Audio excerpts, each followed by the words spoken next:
Queridos, nós temos muitos temas que são relevantes, né? Muitos temas que são importantes para ser tratados, muitos temas necessários para essa época em que estamos vivendo, desafios.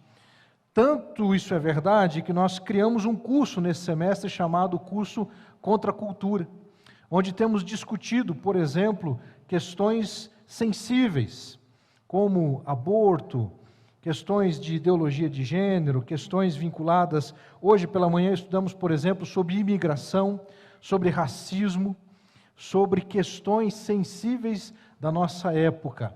A última aula será no segundo domingo do mês de dezembro. Nós estaremos estudando e falando sobre o cristão e a política. Como que nós devemos lidar com essas questões políticas? Precisamos refletir sobre essas temáticas. Ontem o Conselho da Igreja esteve reunido e aprovou, meus irmãos, uma proposta temática para o ano de 2022 que visa a unidade do corpo de Cristo. Por quê? Porque nós temos um potencial que vem se instaurando em nossa nação nos últimos anos, que pode ser ainda mais acentuado no ano que vem, com relação e por causa das próximas eleições que nós teremos. De maneira que nós precisamos, enquanto igreja, pensar e refletir sobre todas essas temáticas, e não nos furtamos de fazê-lo. Gostamos, inclusive, de fazê-lo, entendemos que é necessário. Contudo, existem alguns outros assuntos, queridos, que eles devem jamais ser esquecidos. Eles devem constantemente estar em nosso radar, em nossos pensamentos, gerando e alimentando a nossa fé, para que tenhamos uma firme expectativa diante de todas as necessidades e circunstâncias às quais nos encontramos. Dentre os escritos do Novo Testamento, algo que mais instiga a curiosidade, que pode causar, assim, digamos, uma certa acentuada ou extrema perplexidade, certamente encontra-se no livro de Apocalipse, nas literaturas apocalípticas. E a partir do livro da Revelação, propriamente dito, porque é isso que significa a palavra Apocalipse, né? O livro da Revelação, a revelação de Deus, eu gostaria de pensar com vocês algumas questões que são fundamentais e importantes e, como eu disse, recorrentes. São questões que nós precisamos revisitá-las cuidadosamente e constantemente. Mas antes de lermos o texto o qual eu proponho para a nossa reflexão nessa noite, eu gostaria de fazer aqui alguns destaques com relação à importância de tomarmos alguns cuidados na interpretação de literaturas apocalípticas e, particularmente, alguns cuidados que precisamos ter ao ler o livro de Apocalipse e também tirarmos as conclusões, as interpretações.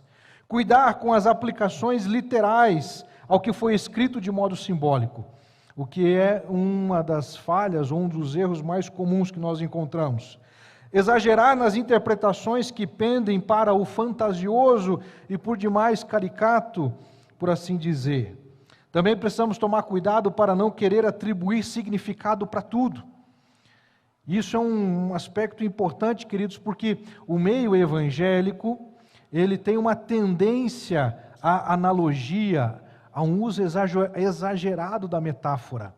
E aí nós acabamos incorrendo em interpretações que são, muitas vezes, baseadas no gosto pessoal ou no achismo de quem está interpretando. Então nós não podemos olhar para as Escrituras e para a literatura como apocalíptica de uma maneira inocente, no sentido de querer, para cada coisa, dar um significado, atribuir alguma coisa. Fazer conexões com todas as coisas que surgem no nosso tempo. Hoje em dia está cheio de mensagens de WhatsApp, de internet rolando, de pregadores do Apocalipse. E vendo então a besta que se levanta do norte, do oeste, do sul, e começam a fazer correlações envolvendo a China, envolvendo a Índia, envolvendo uma série de outros lugares. Hoje pela manhã, na classe, no curso Contra a Cultura, eu mostrava uma projeção de crescimento demográfico que mostra que a Índia ultrapassará a China nos próximos anos. Então nós precisamos tomar cuidado com um certo desejo de querer encontrar significado para tudo que está acontecendo. como que se tudo estivesse relacionado e parece aquela sensação de filme hollywoodiano, que o fim do mundo está chegando e a gente tem que fazer alguma coisa para evitar o fim do mundo. Já percebeu isso?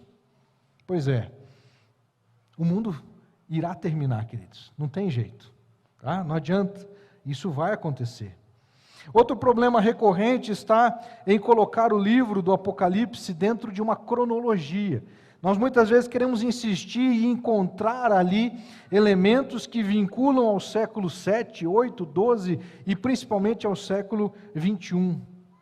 Precisamos tomar alguns cuidados. E dentre estes cuidados eu faço uso de uma ferramenta de interpretação do livro do Apocalipse chamada paralelismo progressivo, que foi desenvolvida por William Hendrickson, um teólogo que trabalhou com foco para as questões escatológicas, as questões vinculadas ao final dos tempos, né?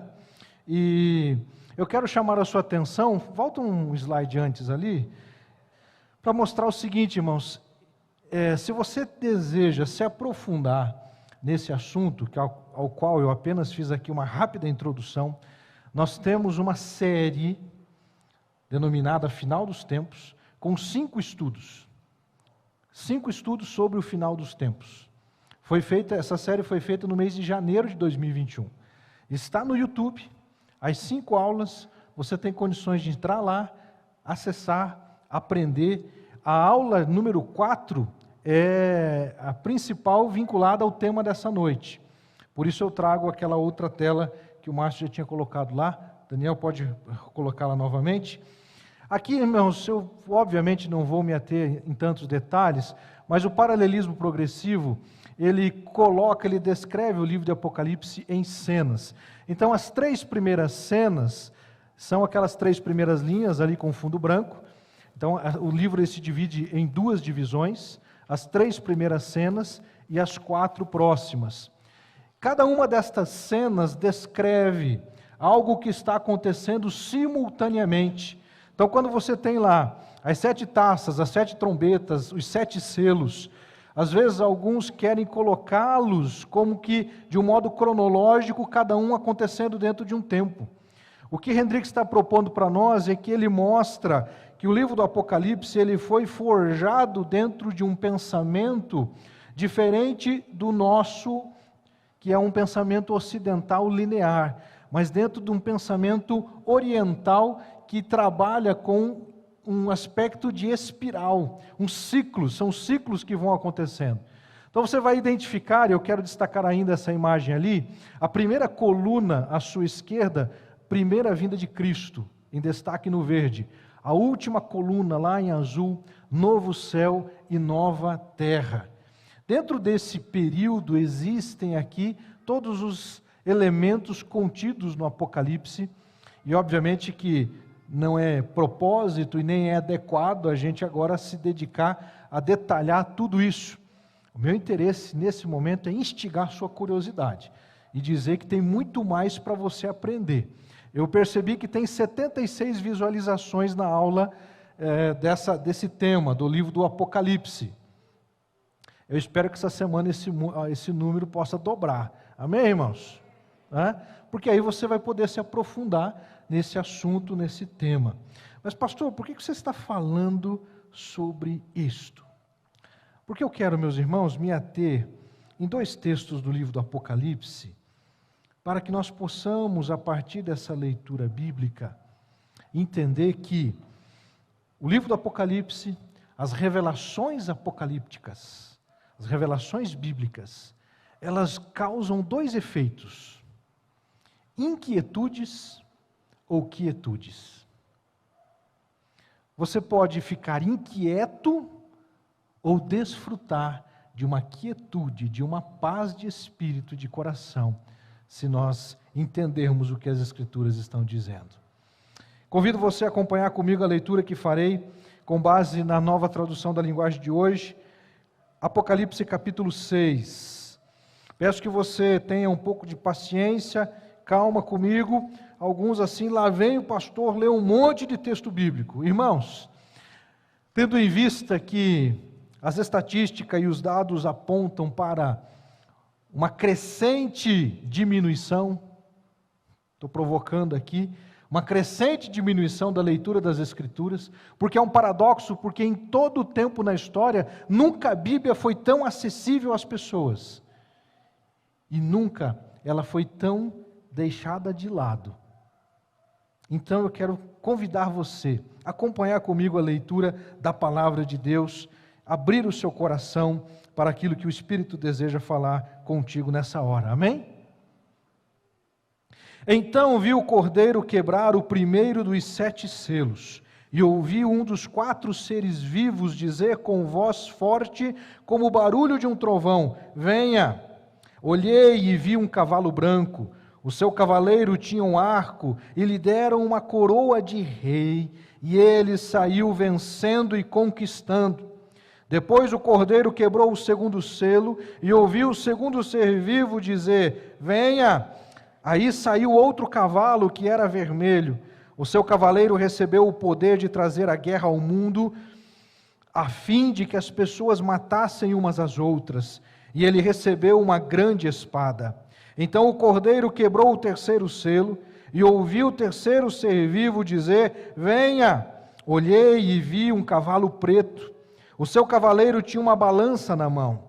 Ouviu que parecia ser uma voz que vinha do meio dos 4 seres vivos e dizia: meio quilo de trigo custa o que vocês ganham um dia inteiro de trabalho, e 1,5 quilo de cevada custa a mesma coisa. E não misturem água no vinho, nem falsifiquem o azeite. Depois o Cordeiro quebrou o 4º selo, e ouviu o 4º ser vivo dizer: venha! Olhei e vi um cavalo amarelo. O seu cavaleiro se chama Morte, e o mundo dos mortos o seguia. Estes receberam poder sobre a 4ª parte da terra para matar por meio de guerras, fome, doenças e animais selvagens. Então o Cordeiro quebrou o 5º selo, e vi debaixo do altar as almas dos que tinham sido mortos, porque haviam anunciado a mensagem de Deus e tinham sido fiéis no seu testemunho. Eles gritavam com voz bem forte: ó Todo-Poderoso, Santo e Verdadeiro, quando julgarás e condenarás os que na terra nos mataram? Cada um deles recebeu uma roupa branca, e foi dito a eles que descansassem um pouco mais, até que se completasse o número dos seus companheiros no trabalho de Cristo, que eram seus irmãos e que iam ser mortos como eles tinham sido. Em seguida viu o Cordeiro quebrar o 6º selo. Houve um violento terremoto, o sol se tornou negro como uma roupa de luto, e a lua ficou toda vermelha como sangue. As estrelas caíram do céu sobre a terra, como os figos verdes caem da figueira, sacudida por um vento forte. O céu desapareceu como um rolo de papel que se enrola de novo, e todos os montes e ilhas foram tirados dos seus lugares.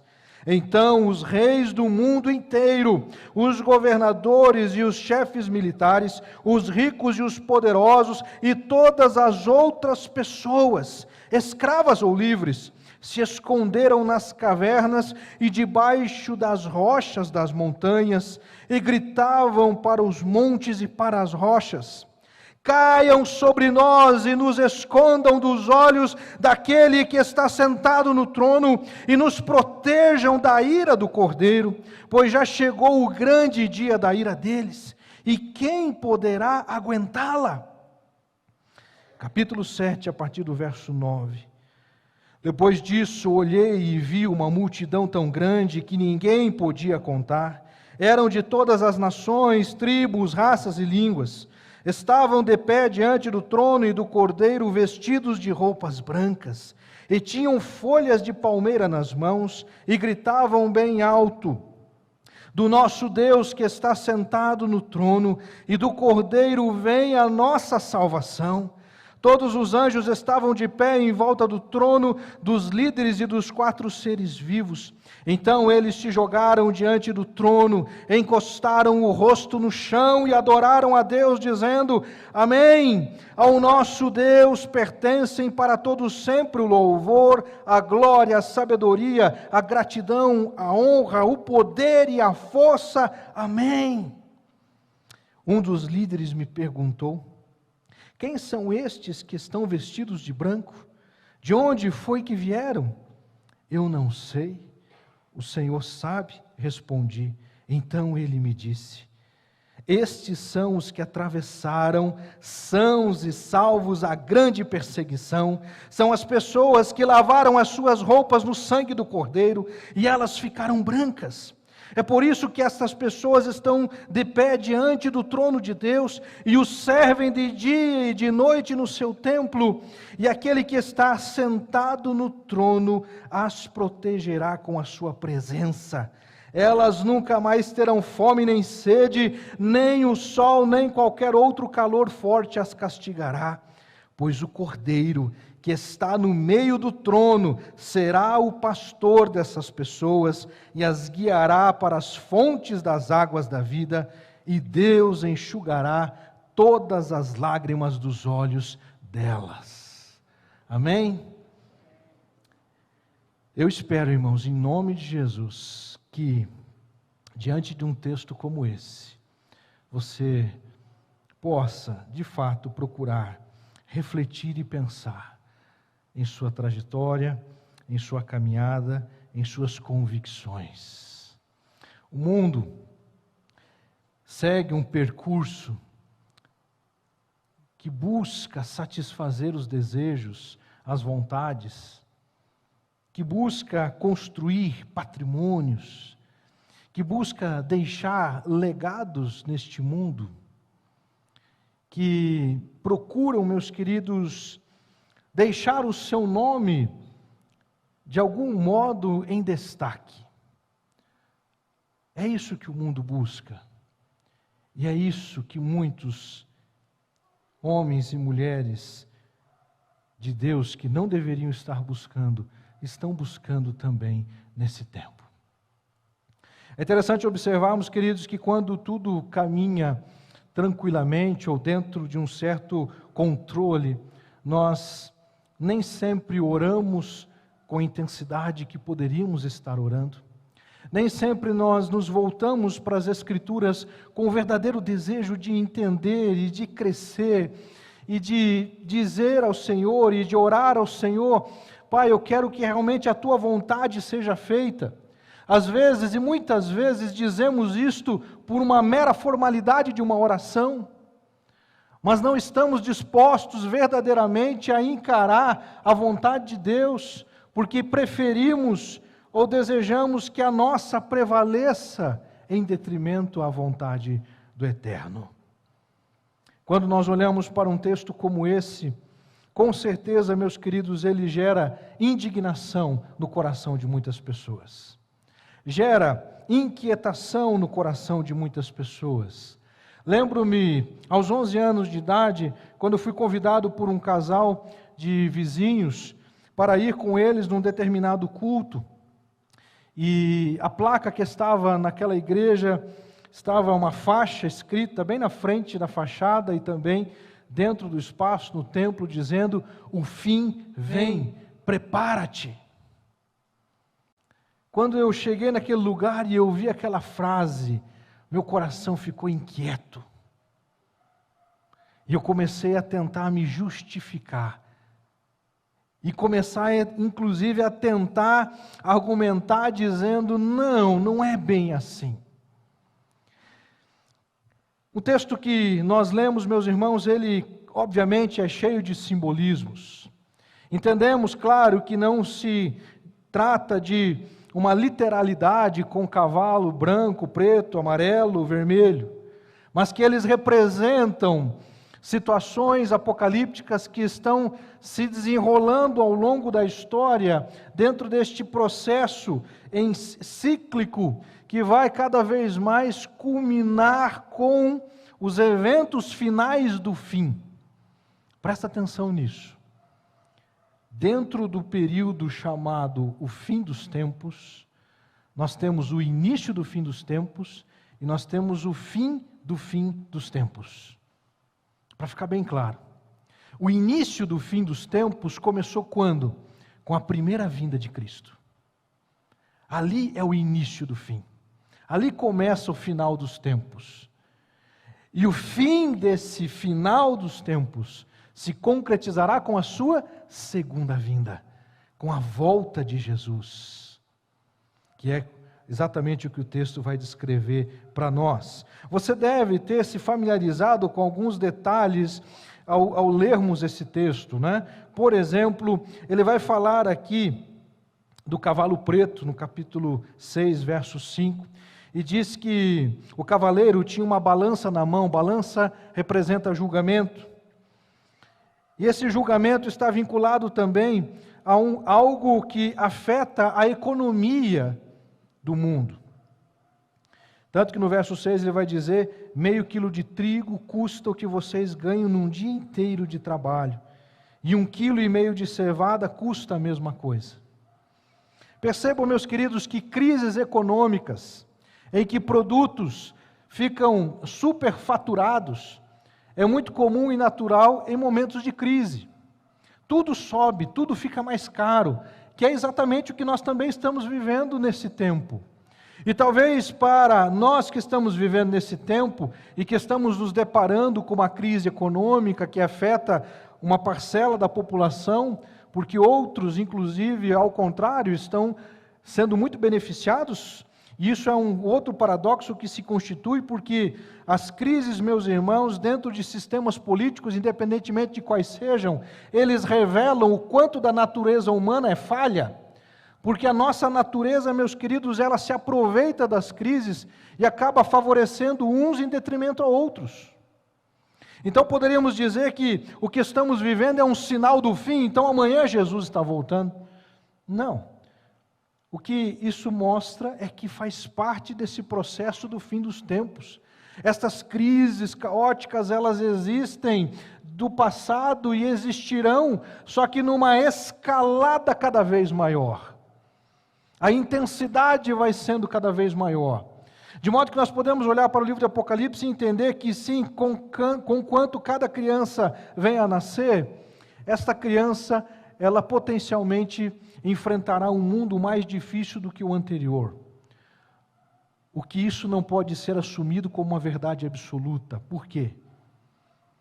Porque nós temos pessoas que viveram em outros séculos, que tiveram intensidade do sofrimento muito maior do que você e eu enfrentamos.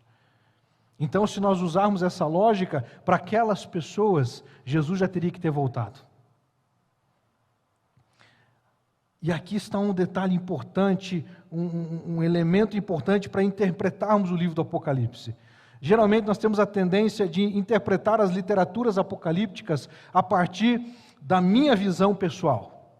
Então, a partir do meu jeito de ver o mundo, eu acabo interpretando, e este movimento ele é daqui para lá e de lá para cá. Então eu acabo olhando para o mundo e tentando trazer do mundo para a minha realidade. As crises apocalípticas, também reveladas aqui, denunciam outra área da fragilidade humana, da natureza humana, que está, meus queridos, em algo muito comum e rotineiro. Eu ouvi um pastor pregando, e vou tentar usar a ilustração dele, o pastor Douglas Gonçalves. Ele falava sobre uma questão que eu achei muito interessante. Ele diz assim: quando você ouve uma notícia de roubo, de assalto, condomínio foi invadido, né? Casa não sei de quem foi invadida, houve um assalto e assim por diante, geralmente o que acontece com a gente? Nós acabamos fazendo o quê? Comprando mais alarmes, aumentando o muro, colocando cerca elétrica, em volta do quê? Da nossa casa. Ação primária, que a maior parte de nós faz, quando você se depara com uma crise exterior, é se preocupar com a sua necessidade. Como é que eu faço para tornar a minha casa mais segura? A lógica de um cristianismo que vive os valores do reino, antes desta preocupação primária, nós deveríamos considerar o que nós podemos fazer para melhorar a segurança do nosso bairro. O que nós podemos fazer para mudar a realidade da nossa cidade? Só que em vez de a gente pensar nisso, o que a gente pensa? Preciso aumentar o muro de casa. E quanto mais aumentamos os muros das nossas casas, mais nós ficamos entrincheirados e deixamos o mal prevalecer. Meus irmãos, é esta lógica perversa que Satanás consegue embutir, inclusive na mente de cristãos. E isso, com certeza, deve fazer-nos refletir e repensar. De maneira, queridos, que eu quero agora, de modo muito objetivo, partir para duas abordagens a partir do texto lido. O nosso tema é exatamente esta frase, inquietudes no coração. Olha lá, inquietudes no coração. Perceba que a palavra em destaque, em vermelho, laranja, qual é a palavra que está lá? Quietude. E o T é formado por uma cruz. Inquietudes no coração. Hoje nós estamos diante de uma sociedade, diante de famílias, diante de pais, inquietos de como será o futuro dos seus filhos, inquietos de como será a educação da próxima geração, das próximas gerações. E aí, meus queridos, nós precisamos escolher se vamos simplesmente ficar inquietos ou se nós vamos nos voltar para a palavra e entender que é possível encontrar quietude. É possível encontrar quietude no coração. Mas isso depende da forma como você acolhe a revelação de Deus para a sua vida. Como você acolherá a revelação de Deus para o seu coração nessa noite. Em primeiro lugar, queridos, revelações que ensinam sobre o fim dos tempos geram inquietudes no coração, mas também geram quietude no coração. Revelações que ensinam sobre o fim dos tempos são estas que nós lemos aqui no capítulo 6 do livro de Apocalipse, das quais eu já destaquei ali a questão da economia. Mas nós temos também os outros cavaleiros e temos o destaque para o versículo 8, por exemplo, que diz que olhei e vi um cavalo amarelo, o seu cavaleiro se chamava Morte, e o mundo dos mortos o seguia. Estes receberam poder sobre a 1/4 da terra para matar por meio de guerras, fome, doenças e animais selvagens. Essa é uma descrição que gera inquietude. Mas como ela pode gerar quietude? A partir do que nós entendemos do que o texto no seu conjunto está dizendo. Capítulo 6, verso 9, então o cordeiro quebrou o 5º selo, e vi debaixo do altar as almas dos que tinham sido mortos, porque haviam anunciado a mensagem de Deus e tinham sido fiéis no seu testemunho. Eles gritavam com voz bem forte, ó Todo-Poderoso, Santo e Verdadeiro, quando julgarás e condenarás os que na terra nos mataram? Agora, meus queridos, vamos fazer um exercício de interpretação bíblica. Esse texto, esta porção do texto, ela não é simbólica. E aqui está o desafio da leitura apocalíptica. Porque você precisa discernir do que é simbólico, do que é literal, do que é verdadeiro. O cavalo amarelo é simbólico, mas os efeitos que ele traz é literal. Assim como também é literal o que o texto diz para nós no versículo 9, que as almas dos que tinham sido mortos, porque haviam anunciado a mensagem de Deus, tinham sido fiéis no seu testemunho, gritavam com voz forte. Então nós podemos crer, meus irmãos, numa realidade consciente após a morte. Para os salvos, uma realidade de expectativa. Tanto que eles vão dizer ali no verso 10, eles gritavam com voz bem forte, ó Todo-Poderoso, Santo e Verdadeiro, quando julgarás e condenarás os que na terra nos mataram? E diz o verso 11, cada um deles recebeu uma roupa branca, e foi dito a eles que descansem um pouco mais, até que se completasse o número dos seus companheiros no trabalho de Cristo, que eram seus irmãos e que iam ser mortos como eles tinham sido. Então nós temos aqui uma descrição de uma realidade literal, que descreve que daqueles que inclusive já existiram pregando o Evangelho, foram acolhidos por Deus. Já receberam, meus irmãos, uma veste branca e estão aguardando numa condição de paz. Por quê? Descansem um pouco mais até que tudo se confirme e se complete. Eu creio, irmãos, nessa palavra. Eu creio. E quando nós decidimos crer, nós passamos a olhar para as revelações que ensinam sobre o fim dos tempos, descrições como estas que nós estamos aqui destacando, que apesar do sofrimento, apesar da morte, apesar das perseguições, apesar das perdas, nós temos paz, nós temos quietude no coração. Não se turbe o vosso coração, credes em Deus, crede também em mim. Na casa de meu pai há muitas moradas. Se não fosse assim, eu vou-lhe teria dito, vou preparar-vos lugar. Quantas vezes ficamos inquietos? Quantas vezes ficamos abatidos, desanimados? Isto, meus irmãos, é porque nós deixamos que as pressões, as dificuldades, e colocamos alegrias em coisas que são dotadas de um nível de instabilidade assombroso. A vida é instável. A vida é instável, meus queridos. A vida humana é extremamente frágil. Nós não sabemos o que nos levará dessa terra. Quantos, meus queridos, que vocês sabem e conhecem, que nos últimos tempos foram levados, mas que tinham planos, que tinham planejamentos, que tinham sonhos e que tinham desejos, e simplesmente a coisa não foi da forma como tinha sido planejado.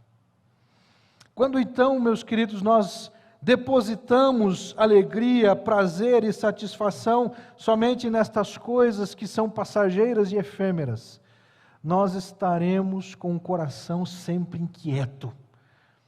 Muda governo, o coração fica inquieto. Antes de mudar o governo, o coração fica inquieto. E meus queridos, como eu já tantas e tantas vezes disse e digo novamente, não importa quem entra e quem saia de governo, irmãos, a gente sempre vai ficar na mão de quem vai assumir. Se assim cremos, eu prefiro crer que a minha vida está nas mãos do Senhor. Eu prefiro crer que Deus está no controle de todas as coisas. Então não importa, meus irmãos, quais sejam os índices da bolsa. Não importa quais sejam, meus queridos, quão difícil seja a realidade a qual estejamos enfrentando. Não importa quão grave seja o prenúncio de perseguição que se levanta contra a igreja no mundo, no Brasil e em várias outras partes. A partir, meus queridos, de uma judicialização do Estado que não trabalha com isonomia, não trabalha com sabedoria, mas que prevalece sempre a lógica desse mundo. E a lógica desse mundo é diferente da lógica de Deus. Por isso que Paulo fala aos Coríntios que as coisas de Deus para o mundo são o quê? O que são? Loucura. É loucura. Para muitas pessoas, o que nós estamos fazendo hoje aqui é loucura. É loucura numa noite de domingo, onde você podia, sei lá, estar tomando um sorvete, fazendo qualquer outra coisa aí, estar sentado, vendo pessoas se batizar. Para muitos meus irmãos, se batizar é uma loucura. É uma loucura ficar ouvindo um fanático religioso falar sobre a Bíblia e, pior ainda, em Apocalipse. Para o mundo essas coisas são loucura. Mas nós precisamos entender, queridos, e aqui está outra chave importante de uma vida cristã frutífera. A mente que é dominada pelo Espírito, ela processa as coisas no Espírito e não na carne. Ela gera decisões no Espírito e não na carne. Sabe quando a gente toma decisões que, às vezes em pouco tempo, às vezes em um pouco mais de tempo, demonstram que foram decisões totalmente equivocadas? E nós dizemos assim, puxa, eu realmente não sei onde é que eu estava com a cabeça em pensar em fazer aquilo. É porque aquela decisão foi gerada na carne. Quando a decisão é gerada na carne, os frutos que ela trará são carnais. Quando eu gero uma decisão no Espírito, eu vou colher os frutos vinculados à ação do Espírito. E nós precisamos entender, queridos, que para todas as coisas na vida, nós precisamos tomar decisões que são geradas no Espírito e não na carne. Sobre trabalho, sobre filhos, sobre família, sobre casamento, sobre investimentos, sobre igreja, sobre reino de Deus, obviamente. As revelações que ensinam sobre os fins dos tempos, meus amados, elas geram inquietação no coração dos descrentes. Olha o que diz o verso 15 do capítulo 6. Os reis do mundo inteiro, os governadores e os chefes militares, os ricos e os poderosos e todas as outras pessoas, escravas ou livres, se esconderam nas cavernas e debaixo das rochas das montanhas e gritavam para os montes e para as rochas: caiam sobre nós e nos escondam dos olhos daquele que está sentado no trono. Meus irmãos, o que isso nos conecta? Nos conecta com Adão e Eva no paraíso. Quando eles pecaram e Deus vai ao encontro de Adão e Eva, o que eles fazem? Se escondem de vergonha da sua decisão, se escondem de vergonha do Criador, se escondem de vergonha porque eles souberam, eles entenderam que eles haviam tomado uma decisão que traria consequências drásticas para a vida deles. Aqueles que persistirem, meus queridos, na incredulidade, se depararão com um momento em que eles vão desejar, e aqui o texto ele está apontando para essa atitude, em que eles dizem, gritando aos montes e às rochas: caiam sobre nós, nos escondam dos olhos daquele que tudo vê. Mas nós temos, meus queridos, a possibilidade de, em vez de ter inquietações, desfrutar de uma quietude de espírito indescritível e inexplicável. Capítulo 7, versículo de número 10. Eu lerei novamente a partir do verso 9. Depois disso, olhei e vi uma multidão tão grande que ninguém podia contar. Eram de todas as nações, tribos, raças e línguas. Estavam de pé diante do trono e do Cordeiro, vestidos de roupas brancas, e tinham folhas de palmeira nas mãos. Não fique tentado em pensar no final da Libertadores, tá? Não tem nada a ver com isso, irmãos. E gritavam bem alto: do nosso Deus que está sentado no trono e do Cordeiro vem a nossa salvação. Todos os anjos estavam de pé em volta do trono, dos líderes e dos 4 seres vivos. Então eles se jogaram diante do trono, encostaram o rosto no chão e adoraram a Deus. Irmãos, essa aqui é uma descrição de algo que todos aqueles que creem em Jesus Cristo iremos viver, iremos experimentar, iremos acessar. Um dia, meus queridos, nós estaremos diante do trono, nós estaremos diante desta cena com todos os anjos em pé em volta do trono, o Cordeiro ali sobre o trono. E, meus queridos, a nossa atitude será de nos lançarmos diante daquele que é e que era e há de vir, Jesus Cristo, o Cordeiro, o Rei dos Reis. Nós nos depararemos com esta cena. Eu gostaria, queridos, que vocês pudessem realmente tentar olhar para esse texto e tentar entender que isso é uma descrição futurística de algo que já está determinado para aquele que crê. Você crê? Você crê que esta verdade, que esse texto bíblico não foi ilusão de um velho numa ilha, jogado numa ilha, na ilha de Pátimos? Você crê que realmente João, meus queridos, ele teve ali a revelação que veio do próprio Jesus Cristo? E nesta revelação, os que creram, aqueles que crerem, se lançarão diante do trono, encostarão o rosto no chão e adorarão a Deus, dizendo: Amém, ao nosso Deus pertencem para todo sempre o louvor, a glória, a sabedoria, a gratidão, a honra, o poder e a força. Amém. Duas cenas: os que não creem, gritando que os montes venham sobre nós, que as pedras nos encubram, por causa da vergonha que estamos sentindo, e do pavor e do medo que sentirão, porque de fato se depararão com aquilo que insistiram em não crer. Em contrapartida, aqueles que creram nas revelações proféticas, aqueles que creram, meus irmãos, nas revelações apocalípticas, desfrutarão.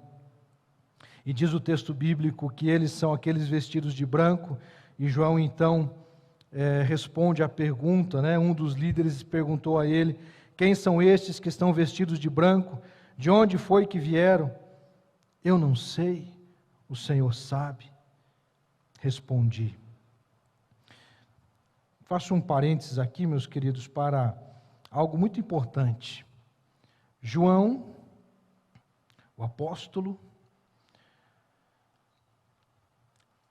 detentor, receptor destas visões extraordinárias, tem uma conversa, e isso aparece algumas vezes no texto, e nessa conversa ele diz: eu não sei o que é isso. Eu não sei quem é essa multidão. Isso aqui precisa ser por nós interpretado, pelo menos eu entendo que nós devemos interpretar um texto como esse, em que Deus também está mostrando para nós que a gente não tem que entender sobre todas as coisas. O mundo hoje, meus irmãos, ele quer saber de tudo. Como que funciona? Claro que existe o aspecto lúdico importante de conhecimento científico necessário, ao qual eu defendo e também busco. Mas nós não podemos enveredar por uma busca de conhecimento, tentando explicar todas as coisas, porque o que ocorre, meus irmãos, no meio acadêmico, no meio científico mundial, é uma busca por um conhecimento para preencher um vazio que nunca será preenchido pelo conhecimento humano. Porque falta o conhecimento de Deus, o espiritual. Enquanto nos atemos à matéria, meus queridos, ela tem a sua participação, ela tem o seu papel, ela tem a sua relevância, mas se ficarmos somente nela, nós somos incompletos. Incompletos. E precisamos entender que não há pecado, meus irmãos, em não saber todas as coisas. E eu diria, inclusive, que nós precisamos nos apropriar dessa atitude de João: eu não sei. E aí, então, ele recebe a resposta. Então, ele me disse: estes são os que atravessaram sãos e salvos a grande perseguição. São as pessoas que lavaram as suas roupas no sangue do Cordeiro, e elas ficaram brancas. É por isso que essas pessoas estão de pé diante do trono de Deus e o servem de dia e de noite no seu templo. Aqueles que acham, meus irmãos, que lá no céu não vai ter o que fazer. Inclusive eu ouvi alguém dizendo assim, eu nem quero ir para o céu, um negócio chato, monótono, a gente vai ficar comendo mel e tomando leite, eu nem gosto de leite, nem gosto de mel. São metáforas, irmãos. Obviamente que nós temos que fazer uma simples, eu quero, caminhando para o final aqui, ajudar você a fazer um simples raciocínio. Existem coisas boas nesse mundo, irmãos? Existem coisas boas? Tem lugares belos que tiram o teu fôlego? Sim ou não? Imagina como serão essas realidades sem o pecado. Se a gente consegue acessar alegrias neste mundo. Meus irmãos, eu lembro quando meus filhos nasceram, eu assisti o parto deles. Eu vi meus filhos nascerem. A vida fluindo. Que alegria! Que alegria! Agora imagina, meus queridos, como será no céu. Imagina, meus irmãos, como será você desfrutar de uma realidade onde o pecado não existe, o mal não existe, doenças não existem. Esses dias eu participava de um congresso, na área que estou estudando, e a fala denunciava, dizendo que o cristianismo é culpado disso, e aí vai falando uma série de culpas atribuídas ao cristianismo. E eles diziam, inclusive, o seguinte, olha, tudo que está acontecendo de ruim no planeta é culpa dos cristãos. E a alegação, para tentar justificar, foi a seguinte, porque eles acreditam num novo céu e numa nova terra. E por causa desse novo céu e nova terra, eles não estão nem aí para essa terra aqui e fazem do mundo do jeito que está. Essa fala faz sentido? Faz, meus irmãos. Aí que está o ponto. Faz certo sentido, sim. Porque o que tem de crente, meus irmãos, irresponsável? Você faz coleta seletiva de lixo na sua casa? Ah, que bom. Você joga papel na rua? Meus queridos, existem coisas que não é porque esse mundo vai acabar, então vamos acabar com ele. Entendeu? Ao contrário, se a gente olha para a origem, Deus colocou Adão para fazer o quê? Lavrar e guardar, proteger. Se tem um povo, meus irmãos, que tem que cuidar do meio ambiente, que tem que preservar a natureza, somos nós cristãos.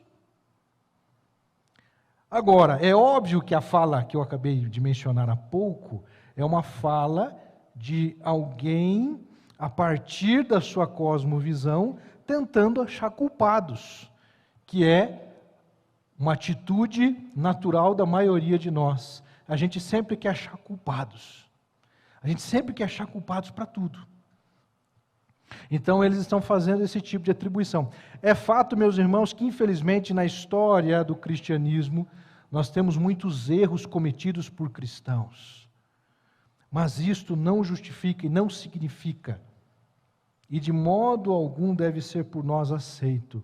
Pelo contrário, o viver cristão deve nos fazer cidadãos da terra melhores. Honestos, corretos, que promovem o bem, que se preocupam com o bem comum, que se preocupam não apenas com o gramado da sua casa, mas com o do vizinho. É interessante, meus irmãos, como algumas ações do bem, elas refletem no coração das pessoas. Quantas vezes você ouviu alguém, por exemplo, cortar a grama da frente da casa, e aí chega na divisa com o vizinho, alguns inclusive fazem questão de deixar uma linha bem certinho. Custava, meus irmãos, gastar mais meia hora e limpar o terreno do vizinho na frente?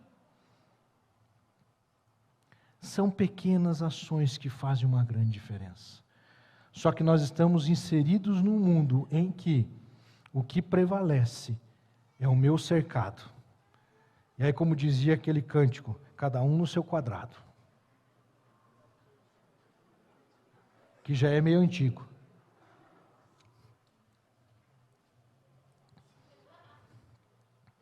Opa, caiu a ficha, né? Alguns aí. Pra vocês verem como eu também sou alguém muito atual, né? Alguns entendem aqui o que significa cair a ficha, né? Quantos entendem o que é cair a ficha aí? Ah, então tá bom. Lembra do orelhão? Botava a fichinha lá? As fichinhas caindo, meus irmãos. Negócio absurdo assim. Eu ia ligar para a Neuza para namorar com ela, tinha que comprar umas 20 fichas e não dava. A ficha não aguentava. Voltando, meus irmãos, àquilo que de fato nós precisamos fechar, eu dizia o seguinte: aqui nessa terra é possível acessar muitas bênçãos, muitas alegrias. Imagine o que nós desfrutaremos na realidade eterna. Inquietudes no coração. Como estará o seu no final desta mensagem? Qual o efeito, meus queridos, que essa mensagem causará ao seu coração nessa noite? Seu coração sairá daqui inquieto ou quieto? Hoje pela manhã o pastor Rodrigues falava sobre o silêncio de Jó. Lembra? O silêncio de Jó. Como nós precisamos aprender, meus irmãos, a aquietar o coração. Porque no meio da confusão, tem mais confusão. No meio do caos, tem mais caos. No meio da briga, tem mais briga. Quando a gente dá um passo para trás, ou talvez 2, ou talvez 3, ou até mais, nós podemos olhar para o caos, olhar para a realidade difícil e começar a perceber, puxa, não é tão difícil quanto parecia ser enquanto você estava lá no meio. Eu já vivi várias vezes, irmãos, crises em que eu pensava, como é que vai ser, Senhor, essa situação? Eu não encontrava, eu não via uma luz no fim do túnel, nem um pisca-pisca de Natal. Mas o Senhor, no passar do tempo, agiu de tal maneira que eu não sei nem explicar, mas a situação se resolveu. Porque se existe alguém especialista em dar jeito no caos, é o nosso Deus. Foi o que Ele fez na criação. Lá no texto, o mundo estava em caos. E Deus veio e deu uma ordem. E o caos foi dissipado. Diante, meus queridos, de demônios e de doenças e de tantas mazelas que Jesus viu as pessoas desfrutarem, ou experimentarem, ou acessarem, Jesus deu uma ordem e a paz se estabeleceu. A cura foi alcançada, a salvação chegou na casa. Quero finalizar convidando você a refletir sobre a sua trajetória, meus queridos, sobre a sua trajetória, a sua caminhada. Vivemos num tempo, amados, de muitas inquietudes. E se a gente não tomar cuidado, você vai passar segunda, terça, quarta, quinta, sexta, sábado e domingo inquieto. Você vai dormir inquieto. Você vai acordar inquieto. Já passou por essa experiência? De acordar pela manhã e em vez de você ter paz, você tem tristeza, angústia, aquela sensação de que o teu pescoço está sendo pressionado, falta de ar. Claro que o que eu estou descrevendo muitas vezes é sinônimo de uma crise de ansiedade. Mas não raras as vezes, meus queridos, as crises de ansiedade, elas são resultado e reflexo ou produto de uma série de inquietações. Uma série de inquietações que a gente vai somando, somatizando, até que chega uma hora que o nosso corpo não aguenta e a gente entra em processo de insolvência, de falência. Mas no Senhor Jesus é possível ter quietude no coração. Nele, somente nele, é possível aquietar o nosso coração. Quero convidar você a fechar os olhos. Em nome de Jesus, pedir a todos muita atenção. Deus está falando. A palavra do Senhor já falou. O Espírito Santo agora está trabalhando em corações. Eu gostaria que você fosse muito sincero com Deus e consigo mesmo. A maior parte dos seus dias tem sido dias de inquietude. Inquietudes vinculadas às coisas desta vida, ao comer, ao beber, ao vestir. Jesus vai dizer: não estejais ansiosos quanto ao comer, o beber e vestir. Porque estas são as preocupações dos pagãos. Significa que nós não precisamos mais ter estas preocupações, porque nós não somos mais pagãos, amém? Nós somos pessoas que creem em Jesus. E se nós cremos em Jesus, o que está impedindo você de desfrutar de quietude, de paz, de espírito? E nessa hora eu quero convidar você a lançar sobre ele. A Bíblia nos diz: lançai sobre ele toda a vossa ansiedade, porque ele tem cuidado de vós. A primeira decisão para acessar quietude está em se colocar naquele grupo da multidão com as vestes brancas, que vão chegar diante do trono e se ajoelhar e colocar o seu rosto no chão e adorar a Deus. Para isso é preciso reconhecer o senhorio de Jesus sobre a sua vida. Quantos nessa noite desejam reconhecer Jesus Cristo como único Senhor e Salvador? Desejam encontrar Jesus na sua volta? Você deseja nessa noite tomar a decisão de verdadeiramente crer em Jesus Cristo, confessando como único Senhor e Salvador da sua vida? Levante a sua mão, eu gostaria de orar por você nesse momento. Sentado como você está, levante a sua mão, eu gostaria. Deus abençoe, jovem. Amém, graças a Deus. Mais alguém deseja? Levante a sua mão, eu gostaria de orar por você. Você que nos acompanha pelas redes sociais, coloque ali no chat: eu creio em Jesus Cristo. Nesse momento eu confesso Jesus Cristo como único Senhor e Salvador. Agora eu quero orar por você, meu irmão, minha irmã, que está com o seu coração inquieto. Em nome de Jesus, saia daqui com uma quietude sobrenatural do Espírito na sua vida. Quantos entraram nesse lugar, quantos acessaram, estão aqui, chegaram até aqui com muitas inquietudes, mas desejam sair daqui com paz no coração? Levante a sua mão, gostaria de orar por você. Mantenha a sua mão levantada. Gostaria de orar por você nesse momento. Quero convidar a todos a colocar-se de pé. Nós vamos orar, queridos. Vamos nos derramar na presença do Senhor. Vamos orar. Nós temos, irmãos, desafios. Nossa irmã Raja, membro dessa igreja há muitos anos, ela passa por um tempo muito difícil, irmãos. Façam contato com ela. Nem sempre ela vai poder receber muitas visitas, mas ela pode receber uma ligação. Ela pode receber uma oração. Ore por ela, esteja com ela. Ela está enfrentando uma batalha contra o câncer muito forte. Vamos orar pela vida da nossa irmã. Irmão João Olinto, irmãos, também passa por uma fase de saúde de grande debilidade. Vamos orar por ele, pela irmã Florilda. Na minha família tem pessoas sofrendo com doenças que aos olhos humanos são incuráveis. Você também tem?